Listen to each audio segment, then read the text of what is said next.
Hi, Terry Buisman, physical therapist. I'm the president and co-owner of Ortho Rehab Specialists with offices in Minneapolis and Edina, Minnesota.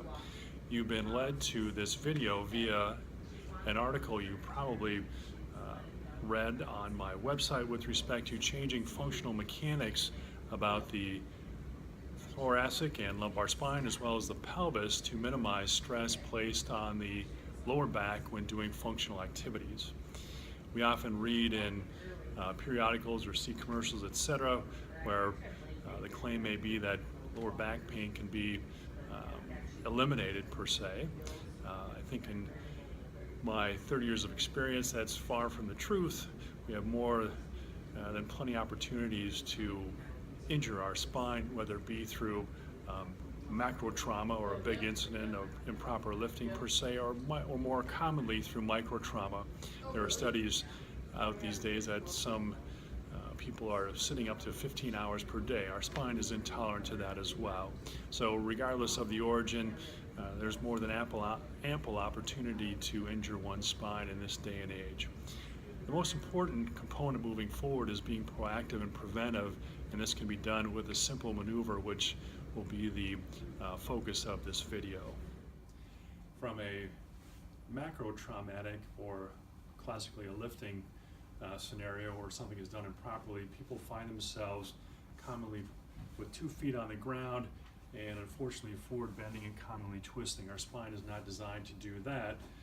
We're designed to bend and flex with smaller loads where our hips are doing the majority of the work, but unfortunately in our world that's not adhered to and subsequently problems arise.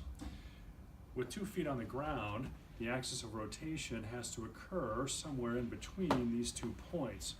Thus, we commonly see a lot of twisting type activities, again an origin of the problem. The way to resolve this is very simple by changing the axis of rotation to a single point in similar fashion to a top, and by doing so we can create then rotation through the hip and spare the spine. The hip by design is much stronger and stable from a joint perspective, and the mass of musculature around it is fairly significant. It's the most powerful joint structure that we have in our body.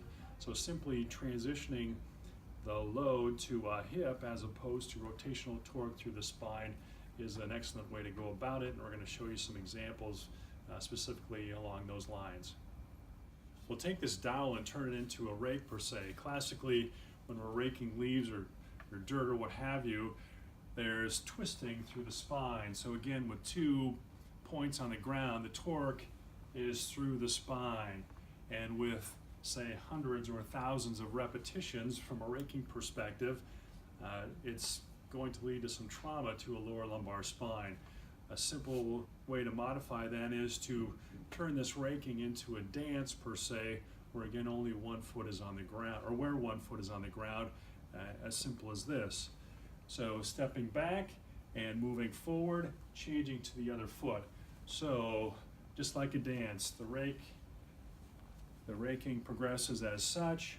Now the axis of rotation is through the hip. Very efficient, burn some extra calories, work on functional gluteal strength, spare the lumbar spine. The next example will be shoveling. So classically we get in a situation where we're in a hurry, and again there's a lot of twisting through the lower lumbar spine. Same concept applies here, where we'll do the shoveling, again changing to a single leg, rotating on the axis of on the hip. So as simple as scooping on 1 foot, stepping and throwing. Scooping, stepping, throwing. So it's an efficient pattern, and again a great workout for the hips, real easy on the back. My father herniated a disc in his back brushing his teeth. Kind of hard to appreciate, since this guy was a college football player and a college baseball player. What we all forget when we bend forward is that 2/3 of your body weight is classically creating a lot of torque on the lower lumbar spine.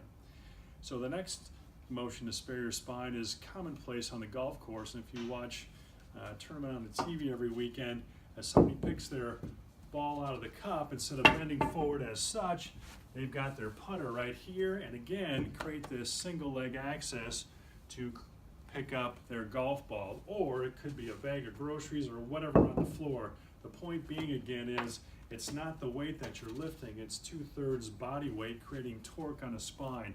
So again, spare your spine by doing this via one leg, and the axis of rotation is again moving through the hip. My spine doesn't move at all during this process.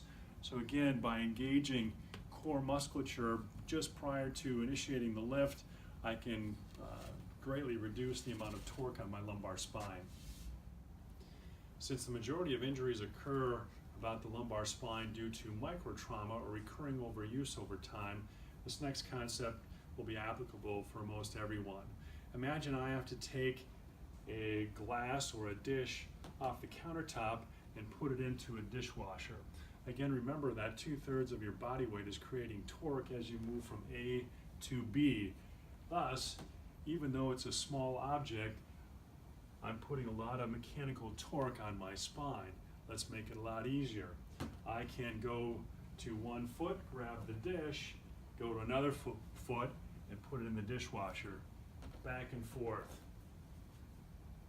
So again, I'm burning more calories, I'm working my glutes, and I'm sparing my spine, because again, the torque is being transitioned through the hip, and there's really no motion through the lumbar spine at all. The same concept would apply, say, brushing my teeth. If I'm here and I reach for the toothpaste or whatever, some soap, I'm creating torque again. So I can go to one foot, get the soap, get to one foot, brush my teeth, whatever, wash my face, all on one foot. Again, alleviating the torque that's placed through the spine. So regardless of whether it weighs a pound or 50, going after it or doing repetitive activities on one foot will help you out. So again, it can be thought of kind of like a dance, where you turn every activity that you do during the day into a dance to minimize stress and strain on the lumbar spine.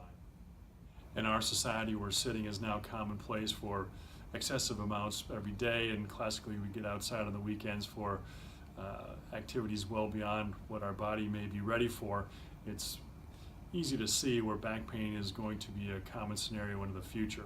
The focal point, of course, is changing the functional mechanics through your pelvis and torso to minimize stress placed on the lumbar spine, transitioning the torque and that load to your hip joint, which is strong and stable, moving off of the axis of one foot, again to minimize stress placed on the lumbar spine.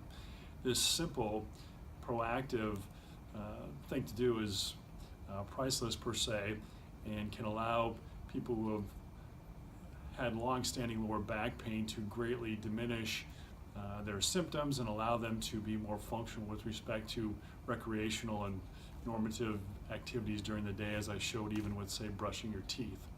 Minimizing the mechanical stress day in and day out lessens the inflammatory process, allows muscles to heal, and will allow your brain to move you through space better by appreciating less pain every day.